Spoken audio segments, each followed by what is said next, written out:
Acá yo quisiera introducir ya las preguntas. Tenemos, es un caso extraño porque las preguntas están muy dirigidas. Es decir, acá tengo 3 preguntas para el doctor Corach que me parece que se pueden resumir bastante.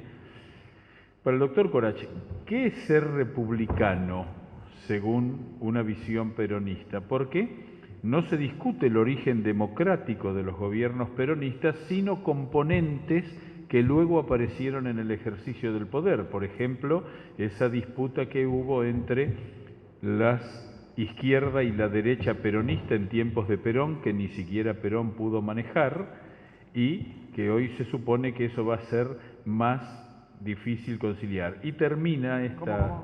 Es decir, si Perón no pudo dominar lo que fue ese conflicto entre las izquierdas y las derechas, hoy, ¿cómo podría ser eso? Algo que aparentemente Menem pudo hacer. Y, digamos acá sí como una definición fuerte en contra de lo que dice el doctor Corach, para ver cómo... Es decir, ningún partido en la historia argentina se definió como el Partido Nacional, tal como lo hizo el peronismo en el artículo número 3 de la ley del segundo plan quinquenal. Es decir, el peronismo en algún momento se planteó como doctrina nacional y eso no sería poco republicano. En primer lugar, creo que hacer un análisis sobre el primer y el segundo peronismo nos llevaría a discutir situaciones, posiciones y doctrinas que están absolutamente obsoletas en el día de hoy, que nadie las reivindica para ser aplicadas hoy. La sangrienta división entre derechas e izquierdas, que son propias de la década del 70, hoy no existen, absolutamente. ¿Dónde están? ¿De dónde puede surgir ese conflicto entre las 3A, los montoneros, el ERP y las Fuerzas Armadas? No existe. Además, incluso Perón dio un sólido respaldo a lo que fue la liquidación, el sometimiento, la tarea de integrar a todos en la desaparición de las organizaciones armadas en su en el tercer gobierno. Desgraciadamente, el tiempo conspiró en contra, falleció en 1974 y la sucesión no fue la más afortunada en ese momento. Muy bien. Aquí tenemos para el doctor Novaro. ¿Usted cree que bueno, por un lado hay una visión un poco pesimista, porque dice, por favor, tírenos algún salvavidas para aferrarnos, trabajar y salir adelante, ¿no? Esa es una pregunta concreta, pero acá, claro, lo que viene como... ¿no? Yo espero que Corach tenga razón. Bien, pero esto viene enganchado en que... no hagamos comentarios porque no es el método de este debate, ¿de acuerdo? Si alguien quiere hacer una pregunta, por favor, por escrito. Pero dice, pareciera ser, doctor Novaro, que usted no vio transformaciones en lo realizado por el gobierno actual. Entonces, como digamos, esta idea de si hay transformaciones cuyo resultado todavía no se vio, no hubo transformaciones, yo lo encaro también con eso que vos dijiste con mucha claridad, de que ahora hay que remontar 40 años de fracaso, y antes había que remontar 10 como ese panorama doble, ¿de acuerdo? Bueno, nos aleja mucho de la discusión que me parece que es interesante sobre el 89 y en todo caso las comparaciones, digamos. Mi opinión sobre la situación actual es mía, qué sé yo. Yo voté y voy a volver a votar al fracaso, digamos. Ha fracasado, no ha funcionado, y no ha funcionado porque creyó que podía seguir Yo me acuerdo de una frase que dijo una vez Alperín Dongui que me pareció muy interesante, que fue: los gobiernos radicales tratan de mantener a flote los sistemas que crea el peronismo cuando ya el peronismo sabe que eso no funciona. Eso fue un poco la desgracia de Alfonsín, digamos, ¿no? De que creía que podía seguir manteniendo un Estado enorme y que eso podía seguir funcionando, y darse cuenta demasiado tarde de que eso ya no funcionaba, ¿no? Cuando quiso achicar ese Estado ya había perdido la mitad de su mandato. Y a Macri le ha pasado exactamente lo mismo.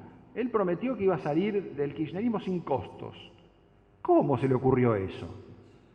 ¿Cómo se le ocurrió? Que él iba a bajar la inflación al mismo tiempo de que devaluaba, aumentaba las tarifas, eliminaba los subsidios y los controles de precios. ¿De dónde se le ocurrió que iba a bajar la inflación? Entonces, él creyó que podía seguir manteniendo todas las cosas buenas del kirchnerismo y que eliminaba las cosas malas que eran como colaterales. No, eso no funcionaba y era claro que no iba a funcionar.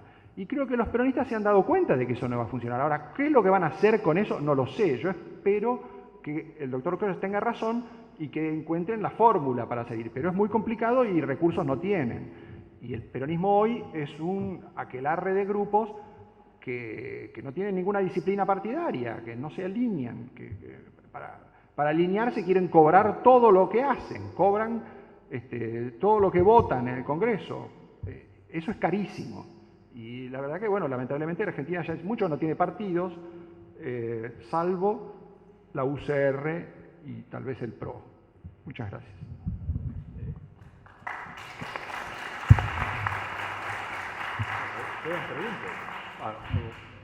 Una pregunta rápida sobre la construcción de los consensos. Leo una cita muy rápidamente para hacer la pregunta. Este es de un libro muy reciente de una socióloga argentina sobre la construcción de armados políticos. Y una de las citas de la introducción dice lo siguiente: al empezar el trabajo de campo me sorprendió el nivel de acuerdo que compartían mis entrevistados, las primeras y segundas líneas del Ministerio del Interior desde la vuelta de la democracia, sobre algunos temas. Uno de estos acuerdos sobresalía en particular la fascinación por la figura de Carlos Corach, el ministro del Interior que había acompañado a Carlos Menem desde antes de que terminara su primer mandato hasta el final de su presidencia. Era clara la admiración que inspiraba la figura de Corach, acompañada por cierta dosis de envidia hacia un gobierno que había tenido el privilegio de contar con semejante arquitecto para sus negociaciones y armados políticos. ¿Por qué quiero hacer una pregunta sobre esta cita? Quiero hacer dos preguntas en realidad. Una, me parece que el doctor Corach puso mucho acento sobre la importancia del ideal del consenso en la administración de Menem. Uno puede ver eso como una convergencia de grandes ideales o de fuerzas de ideas que están presentes en la sociedad, y el mérito del político en todo caso es percibirlas. Pero hay una segunda cara de la construcción del consenso, que es esta, que es la cara menos visible, que es la cara a la cual este libro está dedicado. Este libro lleva por título La rosca política y un subtítulo muy interesante: El discreto encanto del toma y daca. Entonces, dos preguntas sobre esta parte de cómo se construyen consensos políticos. La primera es: hay una especie de doble moral. Todos los practicantes de la política, como bien dice la autora del libro, valoran enormemente ese tipo de prácticas, esa práctica de la negociación, a veces poco visible, pero que construye acuerdos y logra sacar adelante la política.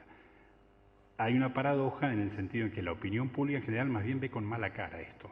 Hay una especie de discrepancia. Mientras que los practicantes valoran esto, la opinión pública en general la ve con malos ojos y la ve como algo casi cercano a la corrupción. Quería preguntarle a los dos una reflexión sobre eso, sobre esa divergencia, esa discrepancia entre cómo, para la práctica democrática, quienes están adentro del juego parecen valorar ese toma y daca, pero la opinión pública en general lo ve con malos ojos.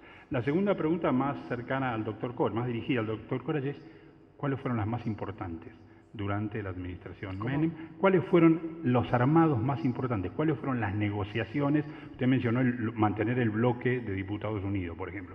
¿Cuáles fueron las negociaciones de los armados que a usted le parece resultaron más claves durante la administración Menem? A Marcos también le quería preguntar por esa divergencia, ¿no? Bueno, evidentemente quien escribió esto debe ser pariente mía, pero bueno. Después de la referencia. Bueno, el Ministerio de Interior, es decir, el consenso no se alcanza sino a través del diálogo. Cuando usted habla de toma y daca, pareciera que Es como que se establece un mostrador en que usted le da y le saca o recibe. Lo que más valora los actores políticos es la mantención de un diálogo. Porque el diálogo sí permite beneficios. Por ejemplo, el diálogo de los gobernadores les permite a los gobernadores recibir fondos que a lo mejor de ahí, si no, no los percibirían. ¿Cuál es el eje de la negociación? La negociación se hace en cada cosa en particular, en cada caso en particular. Ante una ley, ante una designación, ante la necesidad de proveer a las provincias de una financiación razonable, en la necesidad de que por ejemplo, las negociaciones con el radicalismo para la reforma de la Constitución. Es decir, el radicalismo, por ejemplo, para la reforma de la Constitución pedía la introducción del Consejo de la Magistratura. Bueno, se negoció el Consejo de la Magistratura, cómo se iba a componer, cómo se iba a integrar. El radicalismo quería una elección directa, y el peronismo también, con segunda vuelta. ¿Qué es lo que se negoció en aquel momento? Digo que negociamos nosotros, que decía yo. ¿Cuál era el porcentaje para entrar en la segunda vuelta? Porque nuestra segunda vuelta es atípica. La segunda vuelta son 50%. Para no ir a la segunda vuelta, usted tiene que alcanzar el 50%. En la Constitución tiene que alcanzar el 45% o más de 40 con 10 de diferencia sobre el segundo. Es decir, las obras públicas, por ejemplo, para las provincias, es decir, ¿cuál es el problema, por ejemplo, que tuvo Macri? Que no negoció nada. Absolutamente no sabía negociar. No sabía, la política es negociación. Por eso yo muchas veces cuando con los amigos radicales les digo, pues ustedes tienen un apotegma absurdo, que se rompa pero que no se doble, y si eso no es política.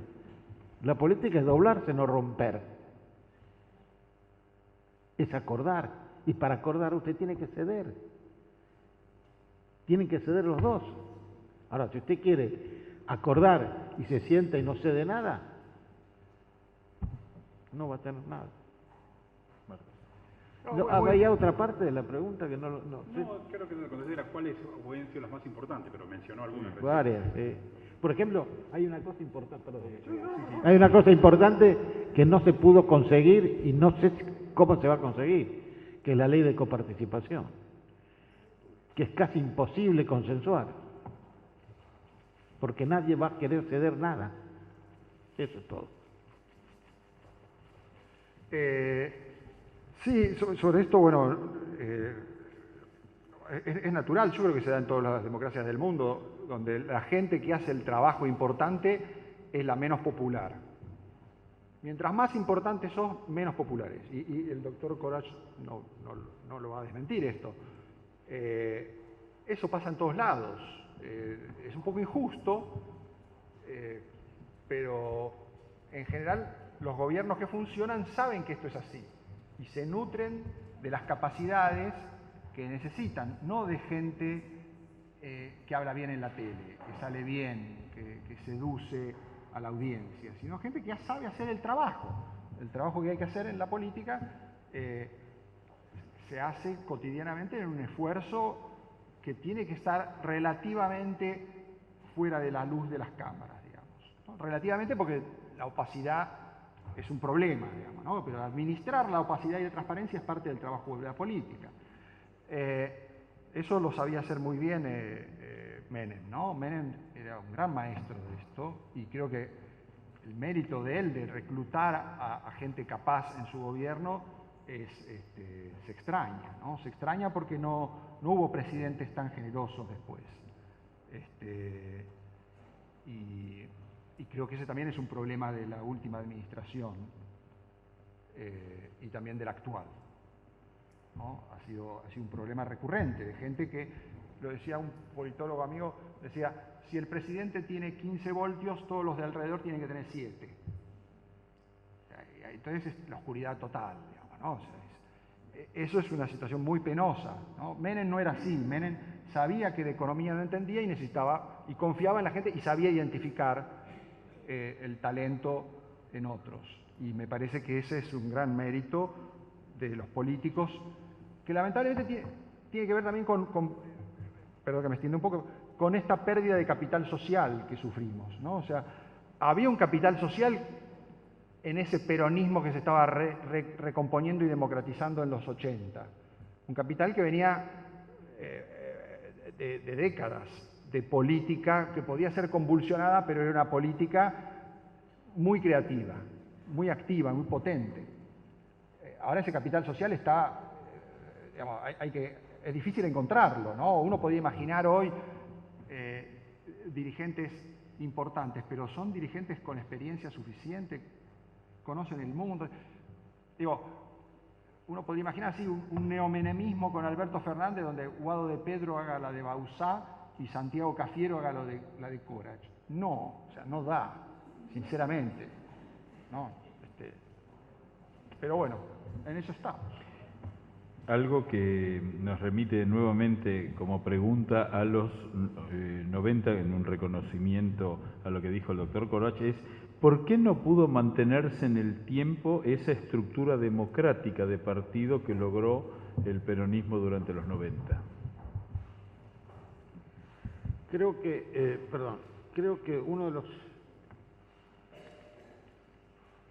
una de las causas por las cuales de alguna manera el proceso ese, no es que se interrumpió, pero sufrió graves retrasos y desinteligencias, fue la caída del gobierno radical del doctor de la Rúa. Esto provocó un desconcierto y un avance de cierto aventurerismo que yo condené en su momento, y por eso lo puedo hacer ahora, pero que tuvo complicidades bipartidarias, digamos, que no es solamente... pero bueno, yo creo que una de las causas fundamentales fue esta. Después también es cierto que en la rama sindical, como se dice del peronismo, hay ciertas transformaciones sustanciales que de alguna manera el peronismo va a tener que resolver, porque el control, digamos, la relación para ser prudente, la relación con el conflicto social, el peronismo siempre la intermedió a través de las organizaciones sindicales. Y esto en los últimos tiempos está claramente que han aparecido otros actores, como los movimientos sociales, los piqueteros, las organizaciones de alguna manera que están paralelas o compitiendo con las organizaciones sindicales. Entonces, esto creo que es un tema que es un tema muy importante, que seguramente va a tener que tener una especial atención del próximo gobierno. Bueno, aquí hay una pregunta para ambos, que es que en todo lo que se ha hablado hasta ahora no apareció la palabra corrupción, que parece ser algo que en el escenario de los 2000 y los 2010 sí forman parte del debate público. Entonces, ¿cómo vislumbran esta realidad en la cual la corrupción es un actor que antes no aparecía? Cuando hablamos de los 90 no apareció y ahora sí. Si esto forma parte del cambio. Sí, bueno, no sé qué. No, dale. Bueno, no apareció la corrupción, pero en los 90 fue un tema, ¿no? Obviamente fue un tema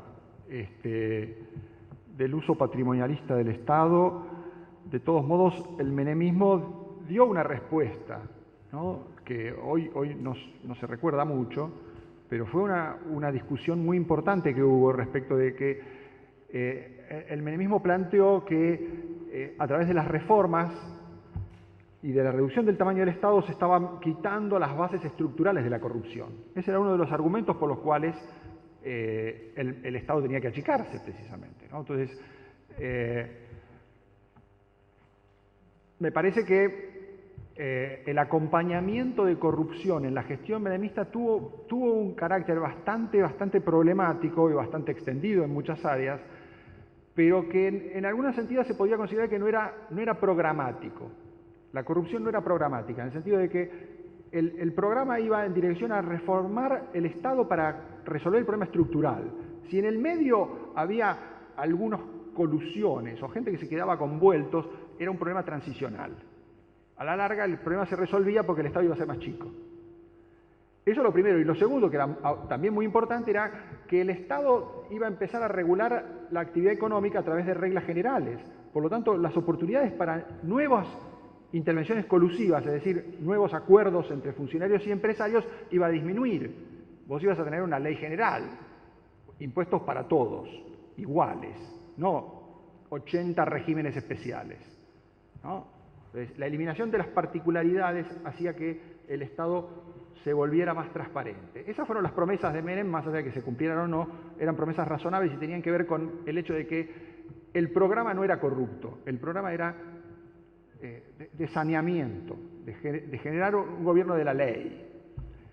Lo que vino después fue todo lo contrario, ¿no? Por eso a mí me asombra que el doctor Corach haya hecho una frase tan elogiosa sobre la experiencia de Kirchner. La experiencia de Kirchner no tiene nada bueno para rescatar, porque lo que hizo el kirchnerismo fue quedarse con las cosas malas y eliminar las cosas buenas. Eliminó todo eso que había avanzado el menemismo, volviendo a crear oportunidades colusivas. Fue una corrupción programática, no es un accidente de la transición. Lo hacemos para que los propios se queden contentos y distribuimos un poco, pero para hacer que esto no vuelva a pasar. No, fue crear desde el inicio un programa de corrupción, de corromper al Estado. Y se introdujo una serie de mecanismos para generar más corrupción. Más oportunidades colusivas, más particularismo, más intervención, solamente para tener oportunidades de control. La corrupción no solamente para enriquecerse, sino como forma de control. El gobierno como un mecanismo para corromper a los particulares. Eso fue el menemismo, miren qué lapsus. Eso fue el kirchnerismo. Entonces, yo no reivindico absolutamente nada, más allá de que la economía haya crecido por accidentes que no tuvieron nada que ver con esa gestión. La economía hubiera crecido igual, aunque lo hubieran administrado monos, aunque no hubiéramos tenido a nadie al frente del Estado. Lo que hizo el kirchnerismo fue pervertir todo lo bueno que se había hecho en los años 90, y la verdad que me llama mucho la atención que el doctor Corach, bueno, es un poco la lealtad partidaria, lo entiendo, pero sinceramente espero que no sea sincero. Creo que eso realmente ahí no hay nada para rescatar, y por eso tenemos un problema completamente distinto hoy de corrupción, de una corrupción estructural. ¿Cuáles eran los problemas del sindicalismo en términos de corrupción en los años 90? Era el menudeo, era el problema de la generación de pequeños negocios en las empresas públicas. Eso sí era fácil de resolver con privatizaciones, y se hizo. Hoy se ha generado un mecanismo de corrupción del sindicalismo que es nefasto. El sindicalismo es una serie de negocios completamente tramados con el rol institucional del sindicato en una cantidad de actividades, camioneros la principal. Entonces, nada que ver con lo que era el sindicalismo peronista, que podía tener muchas objeciones a su carácter más o menos democrático y abierto, pero era un sindicalismo que se ocupaba de lo que tenía que hacer. Lorenzo Miguel vivía en Mataderos, en la misma casa donde había nacido. Hoy ese sindicalismo se extraña, es otra de las cosas de capital social que hemos perdido.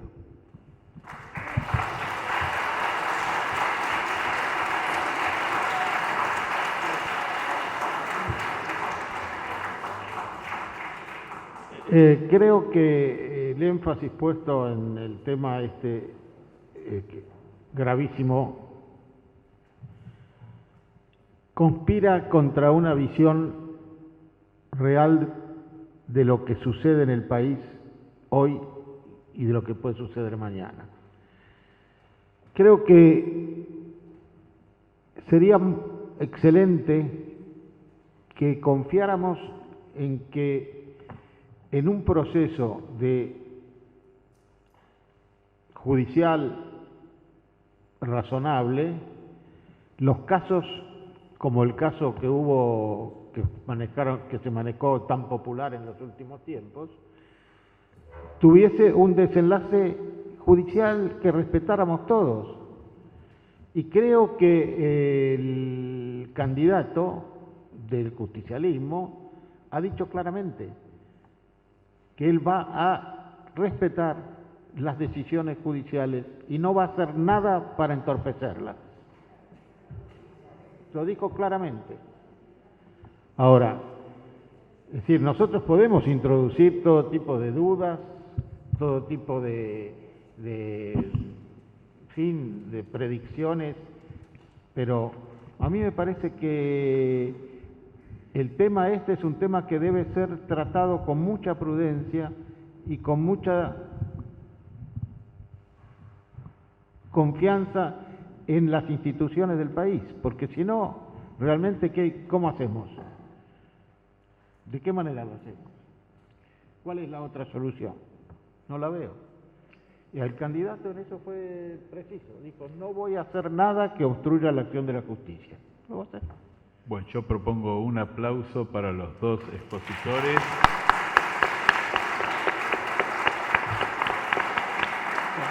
Y, como hacemos siempre, un resumen.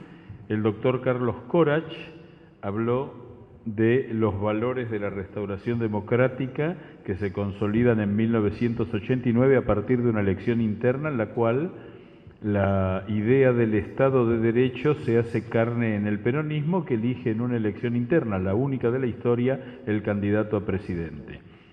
Menem actúa como un hombre de consenso. Esta es una idea muy interesante como fundamento de gobierno.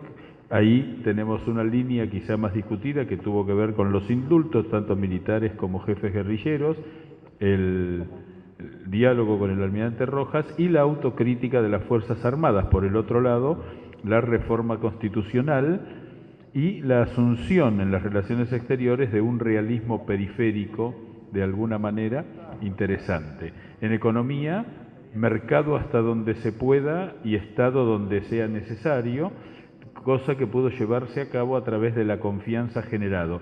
Y en la política, sin duda, el republicanismo que tuvo el gobierno de Carlos Menem, visto lo que ocurrió en el Congreso y en la libertad de prensa, hasta podríamos decir que es una característica que lo distingue de otros gobiernos del mismo signo.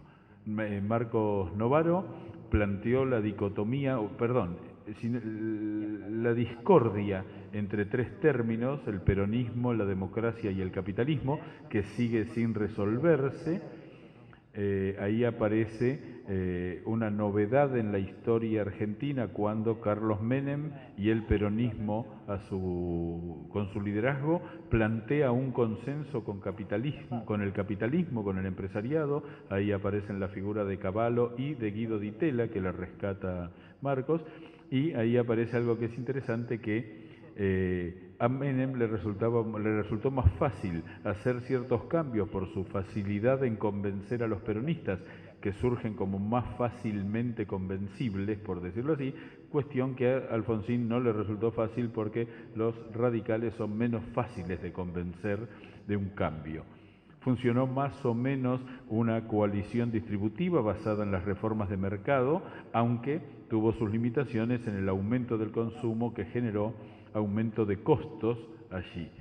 De alguna manera plantear la normalidad que significa para el peronismo el ejercicio del poder, ya que más que un partido de gobierno se presenta como un partido de Estado, y entre los consensos sociales que logra establecer Menem se da esa reconciliación con el mundo, esa economía abierta, donde sin duda fue importante el haber contado con una caja de capital social y algo que la Argentina ha perdido, que es la idea de que hay que ser más modernos, de que hay que ser más modernizadores, y el planteo de que, bueno, hoy estamos teniendo que remontar 40 años cuando Menem le tocó remontar 10 años, de alguna manera. Así que en esta pequeña síntesis creo que ha quedado claro el aporte enorme desde lo intelectual que ha significado para nosotros este encuentro, y propongo cerrarlo nuevamente con un aplauso y ya nos despedimos hasta el año próximo.